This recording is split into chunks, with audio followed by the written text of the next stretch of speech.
16 luglio 2011, ore 12 circa. Allora, finiamo qual è la storia allucinante delle domande di contributo per iniziare. Allora, eravamo rimasti che era stato indetto nel video precedente che era stato indetto un UVD. L'UVD è stata fissata la data, eccetera, eccetera, finalmente è stato preso in considerazione cioè tutte le parti in causa sono state convocate e al solito non è stato presa in considerazione la mia carenza di mobilità e il fatto che sono da solo, non posso chiedere di essere accompagnato da nessuno. Di conseguenza questo ho dovuto mandare una raccomandata con ricevuta di ritorno, quindi 4 euro, ho dovuto spendere 4 euro per chiedere che l'UVD venga rimandato a data da fissare, cioè quando io, sentendomi meglio, sarò in grado di partecipare all'UVD e l'UVD stesso diventerà inutile. Allora, questo è quanto riguarda la richiesta dell'UVD, quindi il fatto che a norma di legge si sia cercato di prospettare la mia situazione come di competenza del centro di salute mentale è andata a sfumare in quanto per carenza di organizzazione non si è potuto effettuare l'UVD. Poi sull'UVD c'è da dire se non l'ho già detto lo ribadisco, da dire un'altra cosa, cioè che è praticamente una riunione a norma di legge che per i tempi in cui riesce ad essere organizzata diviene una cosa talvolta, come nel mio caso, inutile e controproducente, no? Allora, visto che l'UVD è stato rinviato a data da fissare, il signor Minato, assistente sociale dei servizi sociali di Monfalcone, finalmente si è deciso di venire presso il mio domicilio. Abbiamo fatto la domanda di contributo regionale, quindi la seconda finestra che si è venuta ad aprire, in quanto avevo sottolineato durante dei colloqui telefonici che comunque, anche se non sono tuttora andato a ritirare la cifra stanziatami dal comune di Monfalcone, pari a 400 euro in 7 mesi, da gennaio a luglio, fate voi quanti mesi sono.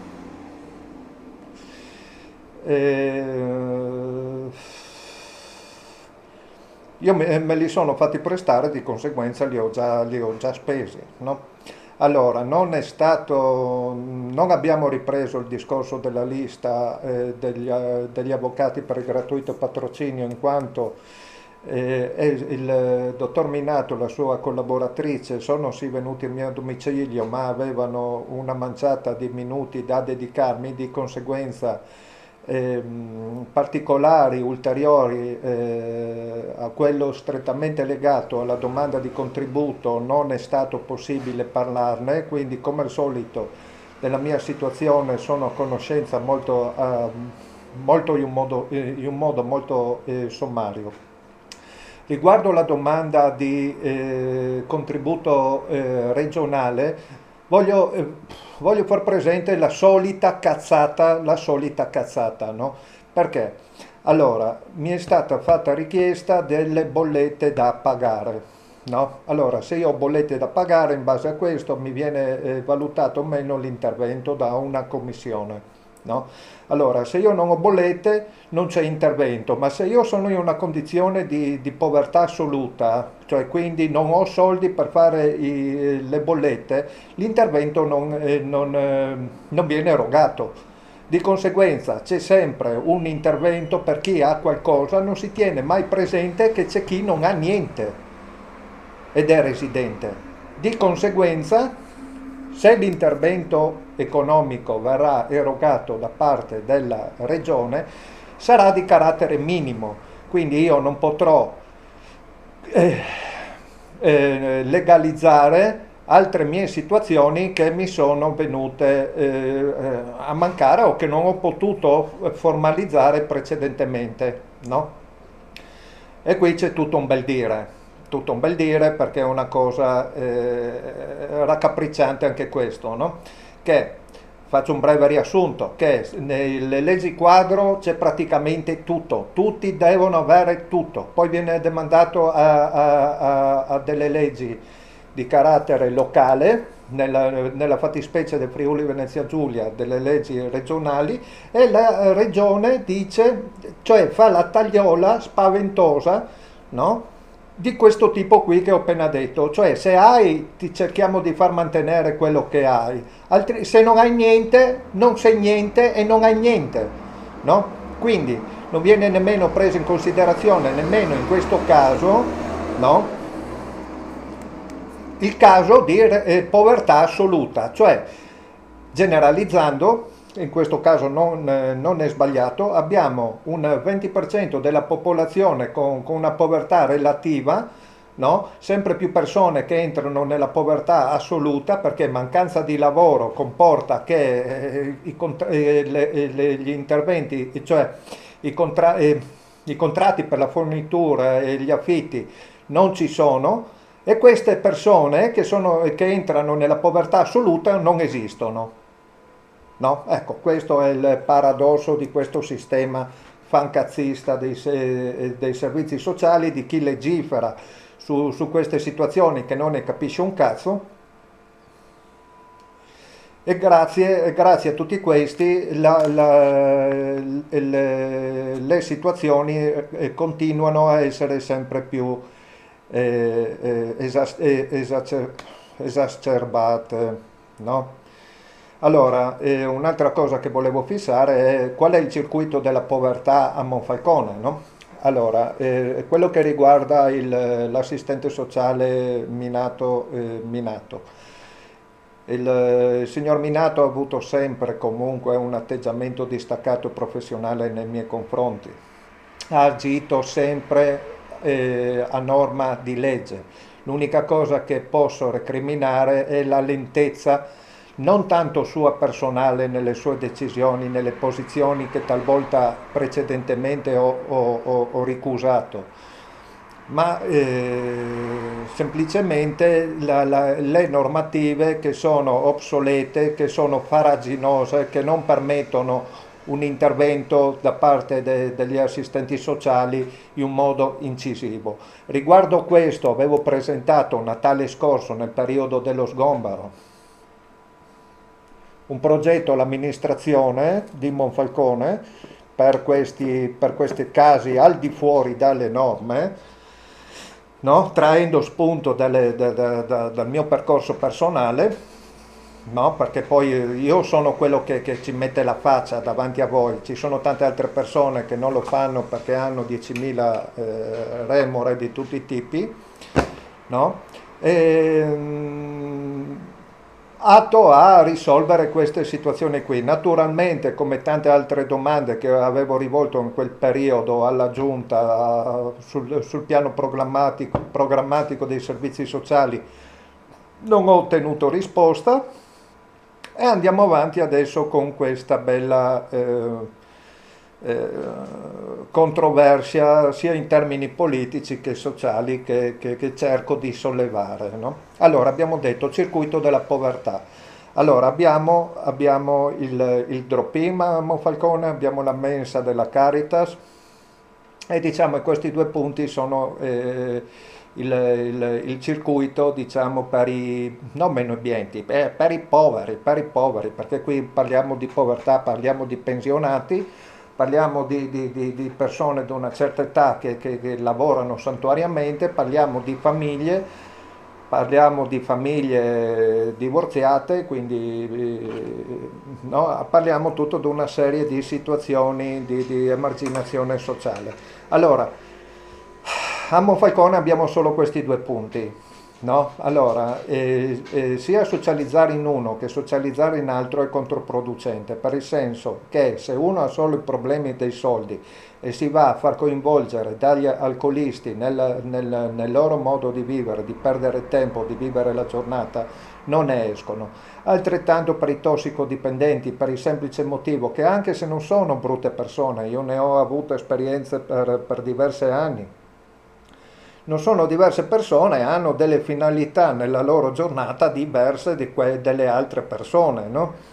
Quindi c'è tutto una sega mentale dietro che è finalizzata a un qualcosa di diverso. Quindi andare a inserirsi, se non si hanno problemi di carattere di dipendenza, né, di carattere mentale, andarsi a inserire in questi gruppi è controproducente sia per se stessi che a livello di società, perché si vengono a formare quelli che sono, diciamo, dei ghetti, no? Dei circoli chiusi dove le persone con problemi, frequentandosi, non hanno sbocco diverso che continuare a fare quello che fanno, no?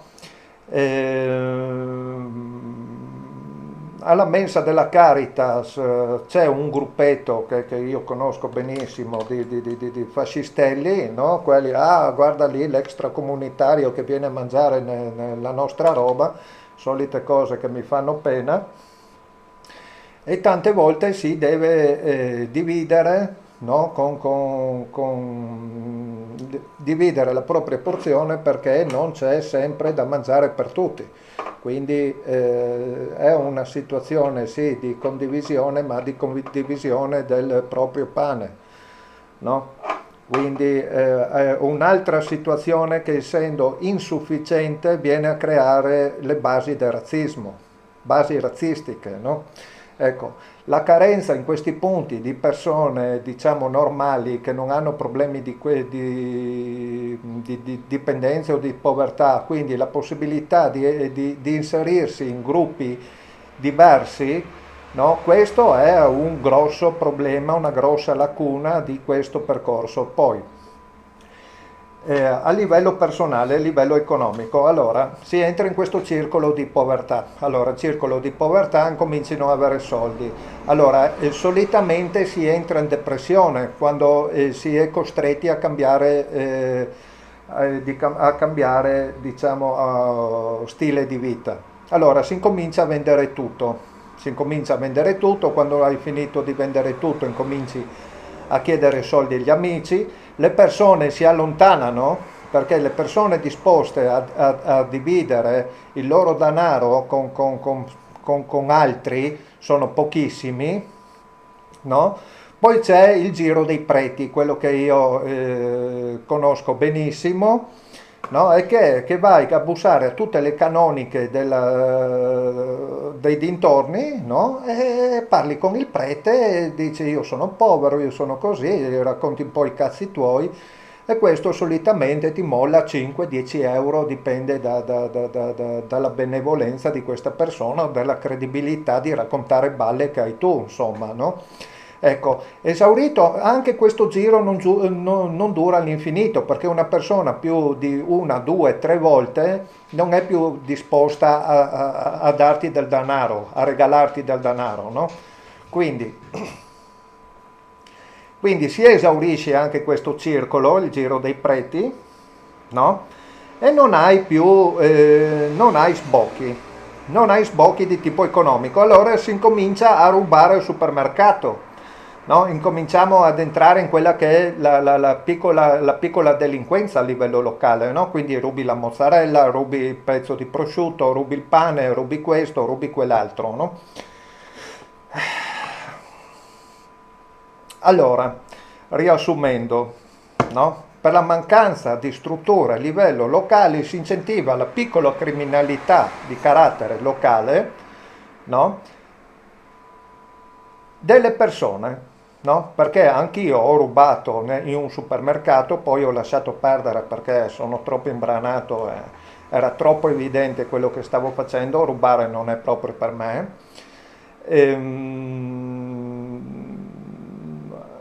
E questo, diciamo, è il circuito in cui si entra a Monfalcone, diciamo, se sei solo e ti ritrovi in strada. Poi per dormire abbiamo la casa in via San Giovanni Bosco, abbiamo le stazioni, abbiamo la stazione dei treni, abbiamo i bunker sul Carso, che sono usati molto frequentemente da persone senza fissa dimora, eccetera, eccetera.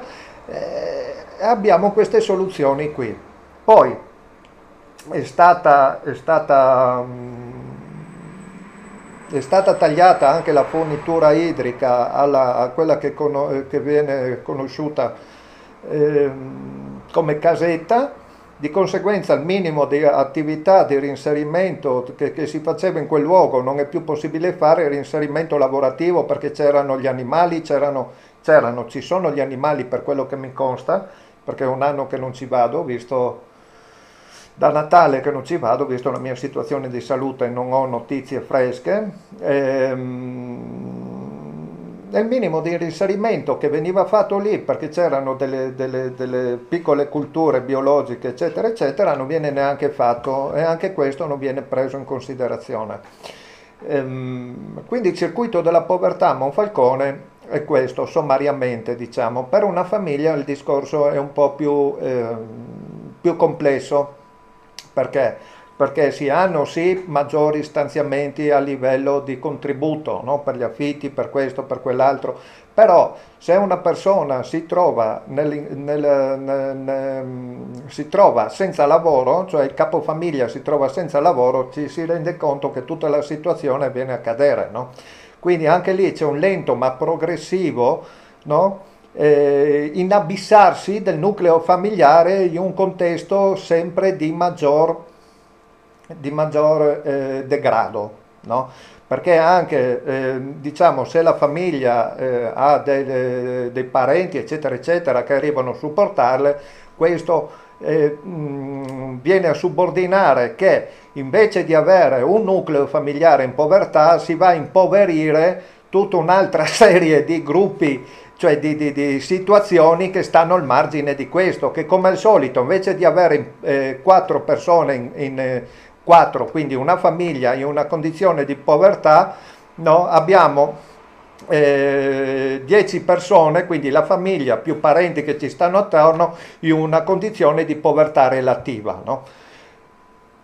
E questo è quello che viene prospettato dalle leggi, eccetera, eccetera. Quindi questa è la condizione povertà a Monfalcone, no? Poi abbiamo tutta una serie di situazioni